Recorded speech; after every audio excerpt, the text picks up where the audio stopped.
Continuamos en Enfoque Matinal y damos la bienvenida al doctor Isidoro Santana, economista de los del número, exministro de Economía, a quien ya fuera del aire le dije: caramba, Isidoro, te veo 10 años más joven. Esto de los ministerios acaban a la gente. Está rejuvenecido. Bienvenido, mi señor. Muchas respetos. Muchas gracias. Para mí un placer estar acá con ustedes. Buenos días, Isidoro, pero eso contraviene lo que es la tendencia, que la gente necesita un carguito siempre. Y se mata por un nombramiento. Isidoro, qué bueno tenerte por aquí en esta coyuntura. Vamos a comenzar de afuera hacia adentro, el entorno internacional. Incluso lo de Irán, Estados Unidos está candente, pero previo a eso está la guerra arancelaria, China, Estados Unidos. ¿Cómo puede impactar ese entorno internacional a nuestra economía? Bueno, no hay dudas.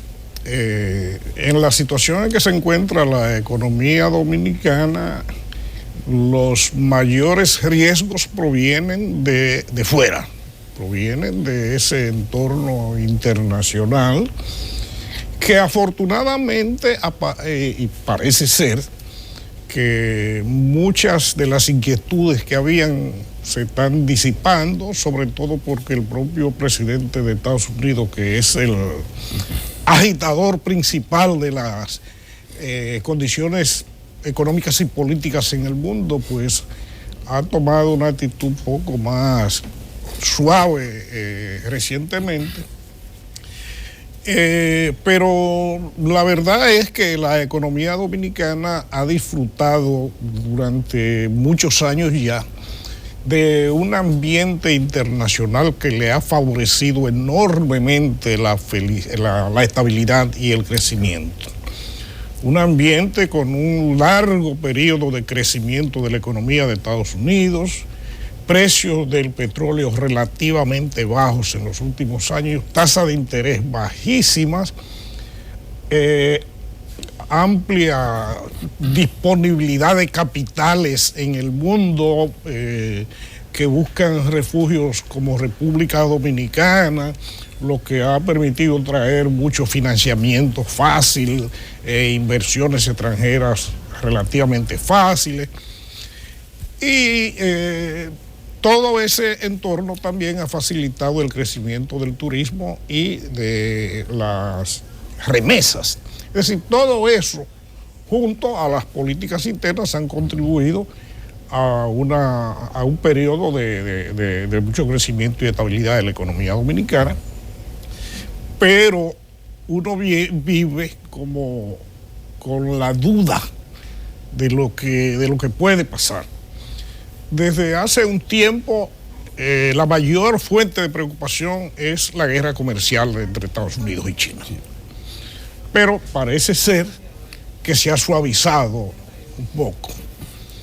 Lo del Brexit, que ya eso es irremediable, eso va a tener lugar, pero va a afectar bastante las economías de Europa, comenzando por la británica, y de alguna manera eso puede tener alguna influencia para América Latina, pero no creo que sea de tanta magnitud como la guerra comercial con China. Y la otra cosa es lo que pasa con el precio del petróleo, que está muy sujeto a la estabilidad política, a que se eviten este tipo de confrontaciones como lo que ocurrió la semana pasada con el asesinato de un general de Irán. Ese tipo de cosas pues nos preocupa, pero lo que estamos viendo hasta ahora es que como que todo el mundo ha puesto un poco de su parte para tranquilizar la cosa. Lo cierto es que las incertidumbres que marcan esa dependencia de la economía dominicana de factores externos, pues se han ido como disipando. Tenemos unos años como que las cosas van marchando bien. ¿Podríamos decir desde tu experiencia que, salvo el tema Irán, porque los chinos y americanos han llegado a ciertos acuerdos, podríamos decir que a corto plazo, es decir, enero-mayo 17, no se vislumbra, salvo la parte de una reacción que parece que no se va a dar, más agresiva todavía, de Irán al asesinato de su general, tú no ves como analista y conocedor a profundidad de estas cosas la posibilidad de que a corto plazo, enero, mayo, ocurran cosas como estas. ¿Tú crees que esto debería? Yo sé que no eres pitonista. No, claro, eso no lo sabe nadie. Pero dentro del análisis, ¿verdad? Y la buena información. Sí.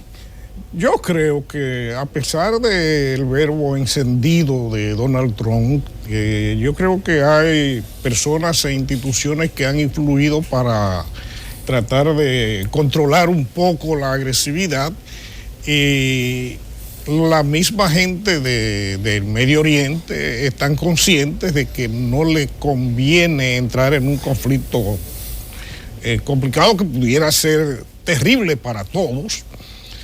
Y eso nos da cierta esperanza de que se va a tranquilizar todo.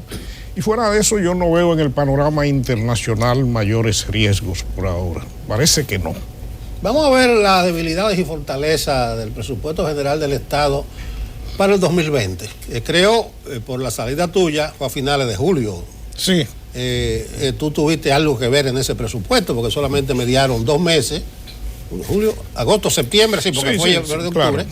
Entonces hay crítica que el nivel de reducción del déficit es mínimo, que no contiene el endeudamiento, que es un presupuesto financiado en una gran parte, que están los peligros de un año electoral. Entonces son muchas las cosas que se ciernen sobre ese presupuesto. Ya tú hablabas del petróleo. Sí. Veo y leo que está como a 59,10 cotizado el precio del barril del presupuesto. Ese presupuesto resiste los próximos 12 meses. Mira, yo creo que sí, como está formulado. Como está formulado y aprobado, no es que haya demasiadas diferencias con respecto a los presupuestos de años anteriores. Pero este es un año electoral y se dicen tantas cosas. Claro, más bien el peligro podría ser que no se le dé cumplimiento, porque gran parte de los problemas cuando hay periodos electorales es que los gobiernos se extralimiten en gastos, y no solo en gastos, sino en concesiones a sectores, y que eso tanto eleve el gasto como disminuya los ingresos, y que se genere un déficit fuera de lo que está proyectado, de lo que está previsto. Ahora, vamos a confiar en que no. No significa tampoco que sea lo mejor seguir funcionando con un déficit, pero la economía dominicana vive una situación en la cual es muy difícil eliminar el déficit de golpe. Es muy difícil porque, primero, es un país que convive con una presión tributaria muy baja, anormalmente baja, y que todos los esfuerzos orientados a subirla han sido infructuosos.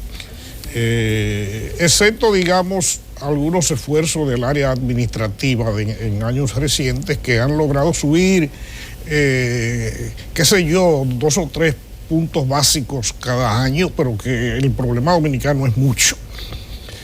Y por otro lado, el gobierno no significa que no podría hacer un esfuerzo mucho mayor para racionalizar el gasto que hay y para mejorar la calidad del gasto, que en eso siempre estuvimos muy involucrados en tratar de conseguir, pero no se puede pretender que el coeficiente de gastos baje, porque República Dominicana tiene un nivel de gasto público muy bajo y tiene demasiadas necesidades insatisfechas que necesitan dinero para ser satisfechas. Entonces, por eso es muy difícil bajar el déficit ahora, y claro está que de cara al gobierno que surja del periodo electoral próximo, enfrentar la situación fiscal va a ser el mayor reto a que van a tener que enfrentar de inmediato. Buscar una solución no solo al tema del déficit, sino de otra serie de cosas.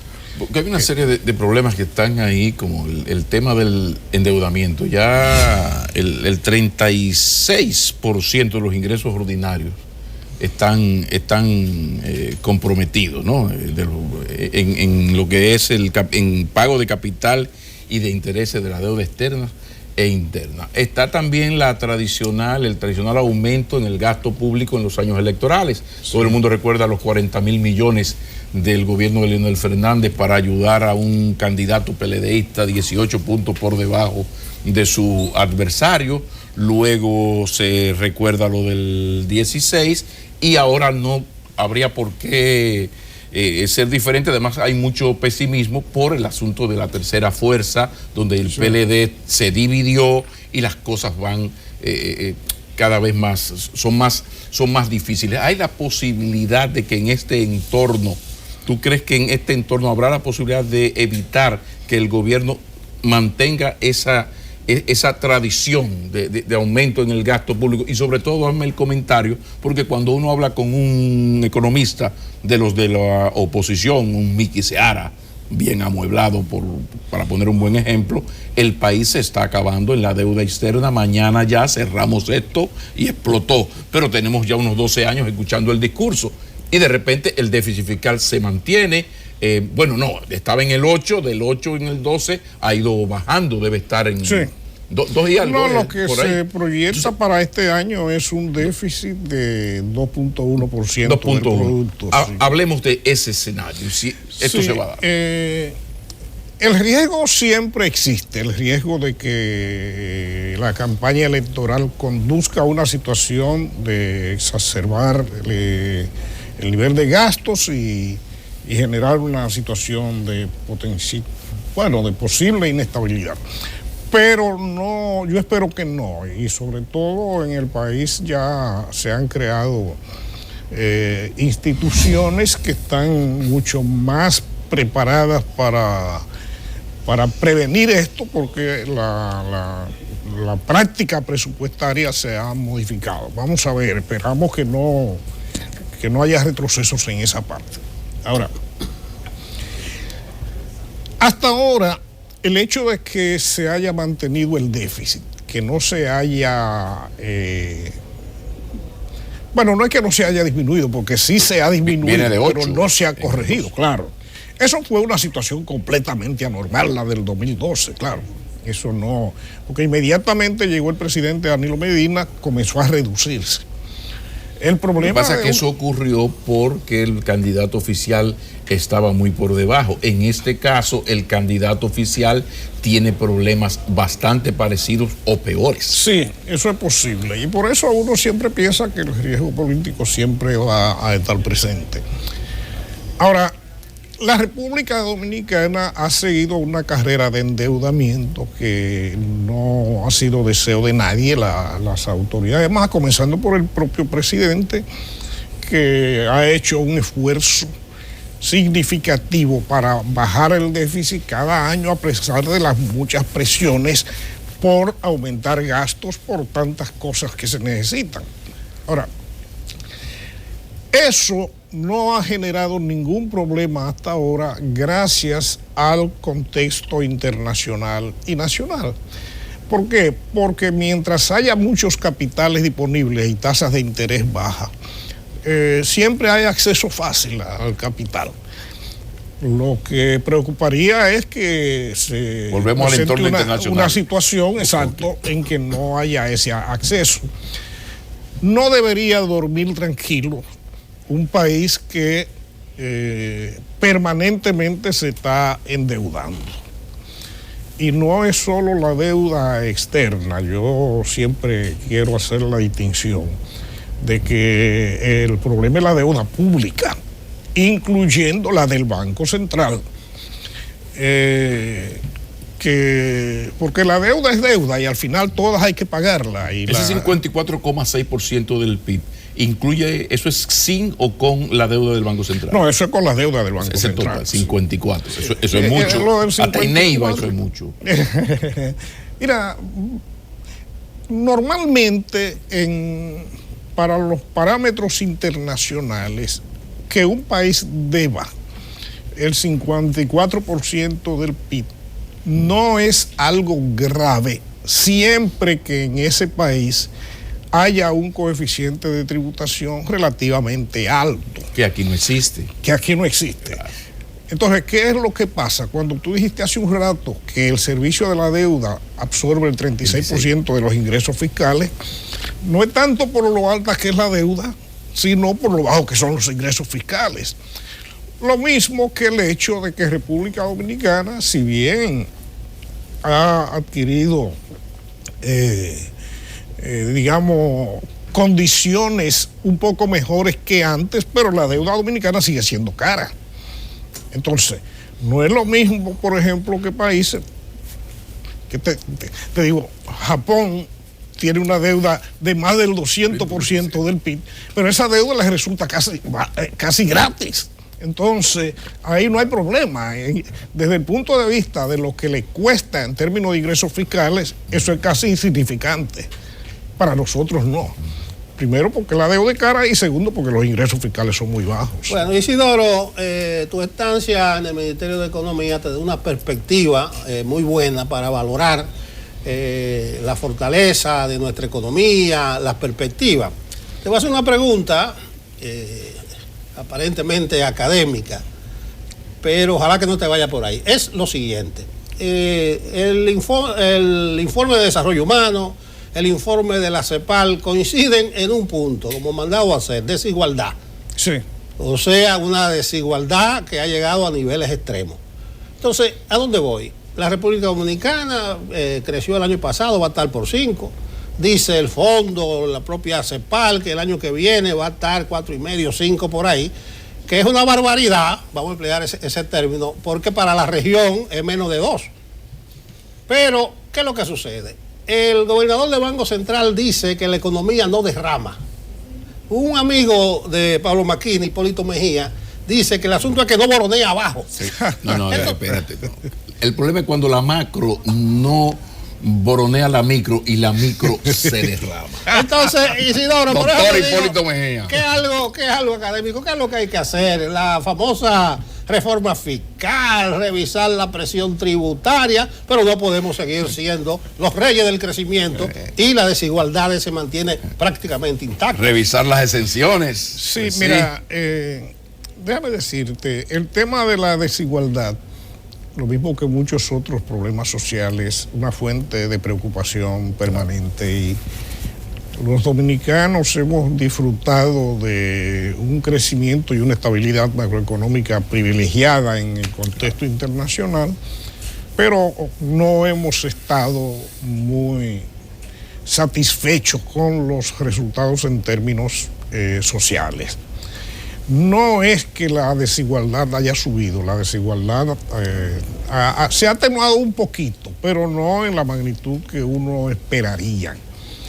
Y el país no ha podido solucionar muchísimos otros problemas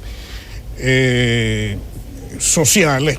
La pobreza ha bajado, la indigencia casi, no es que ha desaparecido, pero se ha reducido a su mínima expresión. Pero sigue siendo un país con alto desempleo, alto empleo informal, bajos salarios y con serios problemas en el acceso a los servicios públicos, no solo en el acceso, sobre todo en la calidad de los servicios públicos, de los servicios de salud, de los servicios sanitarios en general, de los propios servicios de educación, porque a pesar del esfuerzo que puso el gobierno al asignar el 4% del producto para la educación, en la práctica ese dinero no se destinó tan claramente a mejorar la calidad de la educación, sino a perseguir otros fines sociales como mejorar la alimentación, la dotación de recursos a la escuela, ampliar la tanda extendida, una serie de cosas, pero sin introducir cambios fundamentales en la calidad del proceso educativo Y eso mismo ha provocado situaciones como la que vimos hace poco con la evaluación PISA. Cuando el país decidió participar en la evaluación PISA, en el primer momento, que fue para la evaluación del 2015, a mí no me gustaba mucho porque de antemano sabíamos que íbamos a quedar en el último lugar en el mundo. ¿Por qué? Porque había muchísimas otras evaluaciones del contexto latinoamericano donde decían que la educación de América Latina como región en su conjunto está muy por debajo de la de los países de la OECD. Y dentro de América Latina, la que estaba más baja era la dominicana. Y por tanto, al incorporarlo, al evaluarlo junto con los países de la OECD, y después que se han venido incorporando otros países de Asia y de América Latina, íbamos a quedar en un lugar muy bajo. Pero el gobierno entendió que era muy bueno tener un punto de referencia para ir evaluando los progresos que se registraban con la aplicación del 4% para la educación. El problema es que en los siguientes 3 años se volvió a hacer la evaluación, en este caso la que vimos hace poco es la correspondiente al 2018. Y los resultados indicaron que no avanzamos. Es decir, en términos de aprendizaje no avanzamos. Quedamos prácticamente en el mismo lugar, con pequeñas variaciones dependiendo de las materias, pero igual quedamos en el último lugar en la mayoría de las cosas, excepto en unas que hubo otro país, que no recuerdo cuál fue, que quedó más bajo que nosotros. Y sobre todo que por debajo de nosotros estaba Filipinas, que educa en un idioma que no es el nativo. Vaya ahí el dato. Pero hay un tema importante, lo mencionaste ahí, el asunto de la informalidad del trabajo. El trabajo informal es una peste. Si tú trabajas de manera informal, no cotizas. Si no cotizas, no tienes seguridad social. El pececito que se muerde la cola. ¿Qué se está haciendo? Hemos mejorado, porque el gran problema nacional, entre otros muchos, es el problema de la injusticia social, la pésima distribución social, la inequidad social. Eso se sabe muy bien. Sí, pero un instrumento fundamental es la formalidad del trabajo. Sí. ¿Qué se ha hecho? ¿Qué se está haciendo? A ver. Mira, yo creo que una cosa que hay que considerar es que la sociedad dominicana es informal por naturaleza. El dominicano es informal y no le gusta mucho los formalismos, cumplir reglas. Junto a eso tiene que haber incentivos y desincentivos económicos. El gobierno desde un principio puso un énfasis marcado en lograr que la microempresa se desarrollara y se formalizara.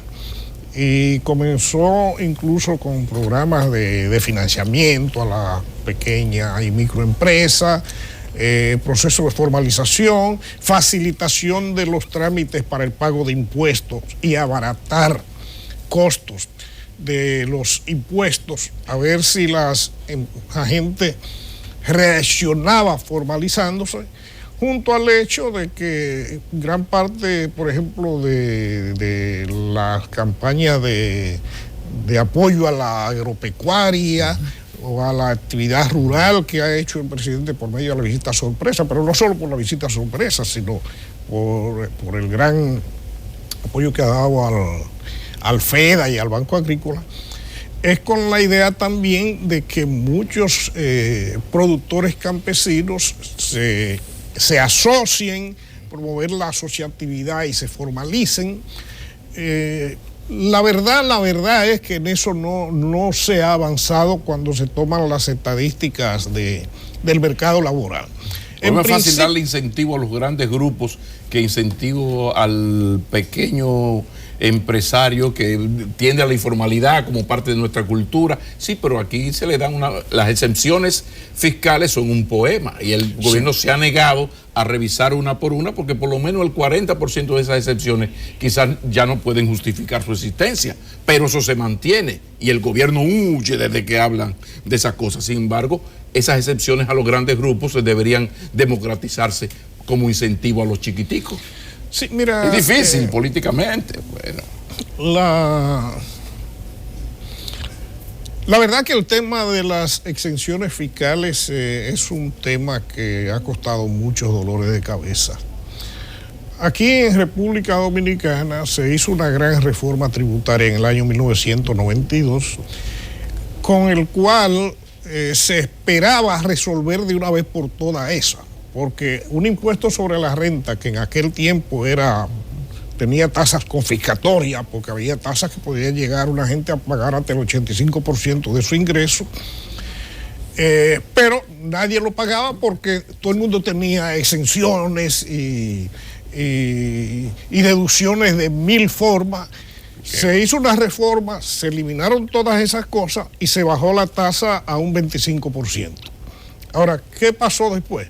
Que aún habiendo bajado la tasa, comenzaron nuevamente los grupos a presionar y los gobiernos a hacer concesiones y a eliminar exenciones, a crear nuevas exenciones.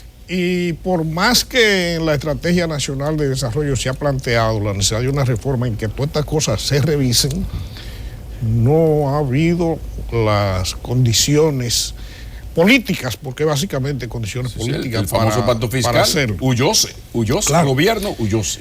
Y la verdad es que ese es un tema fundamental para que deberá ser enfrentado por las próximas autoridades. Debería ser una de las primeras medidas de un gobierno recién llegado, con apoyo, llámese Gonzalo, Leonel Abinader, pero yo llegué, entonces bueno, vamos a aprovechar ahora esta luna de miel. Sí, debería ser, porque si bien un gobierno que comienza, no le gustaría comenzar dando trago amargo a la población. Ajá, pero si no lo da ahí, ¿cuándo pero lo si no lo hace al iniciarse el periodo, después que se vaya acomodando el propio gobierno y se vayan nuevamente restableciendo la correlación de fuerza, entonces le resulta mucho más difícil. Totalmente difícil al final, porque si no va por la reelección, tiene algún pupilo o delfín, y no es verdad que al final del mandato va a dar el trago amargo, como tú dices. Dos cosas que tocan en lo personal casi, Isidoro. En esta coyuntura estamos viendo a distintas personalidades de la economía, de la finanza, del periodismo, de la sociedad civil, de distintas profesiones que han estado dando el salto a la política, o más que a la política, al apoyo de determinada candidatura. Te pregunto, ¿en qué estás tú? Si va a apoyar a algún candidato. La pregunta va dirigida a eso. ¿Cuáles son los próximos pasos de Isidoro luego de salir del gobierno? No, a la actividad política no pretendo engancharme, definitivamente. Obviamente ser ministro de Economía es un cargo político por naturaleza, ministro de cualquier cosa, y yo le tengo un gran aprecio y un gran respeto y sobre todo mucha admiración al presidente Danilo Medina. Bueno, pero te interrumpo. Los titulares fueron: destituyen al ministro de Economía. No hubo otra manera de buscarlo. ¿No te sientes tú entonces un poquito dolido con eso? No, porque el presidente ejerció su derecho al nombrarme y lo ejerció también al destituirme. Entendió que por determinadas consideraciones políticas en un momento me debía destituir, y eso yo no me siento dolido, porque te voy a decir una cosa. Si hay algo que yo en esta vida he defendido y he luchado, es por el fortalecimiento de las instituciones y el respeto de las instituciones. Y llegó un momento en que el contexto político, cuando se estaban haciendo los aprestos por modificar la Constitución para procurar la reelección del presidente, eso chocó mucho con toda mi trayectoria como ciudadano, y yo tenía que manifestar mi punto de vista, y eso fue, obviamente, cuando yo manifesté mi punto de vista, chocó con lo que es, digamos, el interés fundamental del círculo del presidente, y ejerció su legítimo derecho pero de no con el presidente, porque eso hubo de aclararse más de una vez. En el momento en que el entonces ministro da esas declaraciones, el presidente Danilo Medina no tenía una posición, y las señales que había enviado vía incluso no Gonzalo Montalvo, sí, eran contrarias. Sí. Por consiguiente, aquí hubo mucho de mezquindad. La opinión del ministro en ningún momento entró en contradicción con el presidente. Entonces, eso hay que verlo también como una actitud de acercamiento, algo que le ha dado muy buen resultado políticamente al presidente, vía Gustavo Montalvo, ese acercamiento a esa sociedad civil, intelectuales de la sociedad civil que se han acercado, han aceptado acercarse al gobierno, y eso ha ampliado el gobierno, sí, y le ha facilitado las cosas. Sí. Eso hay que decirlo. No, el presidente nunca manifestó públicamente su deseo de buscar la reelección. Sin embargo, obviamente se estaba dando una situación al interior del Congreso Nacional que conducía a eso. Finalmente el presidente reconoció, y yo creo que eso es un mérito muy grande, porque Evo Morales no lo reconoció, que no se podía, que ya las condiciones habían cambiado, y miren lo que le pasó a Evo Morales. A Evo Morales parece que no tuvo nadie que le dijera que eso no se podía. Lo que pasa es que él no le toma las llamadas a Pompeo, y aquí sí le tomaron la llamada. Sí, bueno, pues bueno, entonces va para las aulas, ¿eso es lo que apunta? No, y para la fundación y la consultoría. Los chelitos, Nelson. Sí, en este momento lo que estoy es retomando mis actividades de consultoría económica. Y la fundación, que la tenía abandonada. Sí, también. Antes de yo entrar a trabajar en el gobierno, era parte de Ecocaribe, una firma de consultoría, que me tocó salir para entrar al gobierno. Después, el nivel de actividades de Ecocaribe fue disminuyendo, pero ahora la voy a retomar. Y también estoy considerando la posibilidad de retomar algunas actividades académicas en la universidad, porque eso es algo que me gusta, algo que ejercí durante mucho tiempo y que puedo hacer. Muchísimas gracias. Bueno, pues un placer. El economista Isidoro Santana, ex ministro de Economía, nos ha acompañado. Muchísimas gracias, de eso se trataba. Continuamos en Enfoque Matinal, continuamos.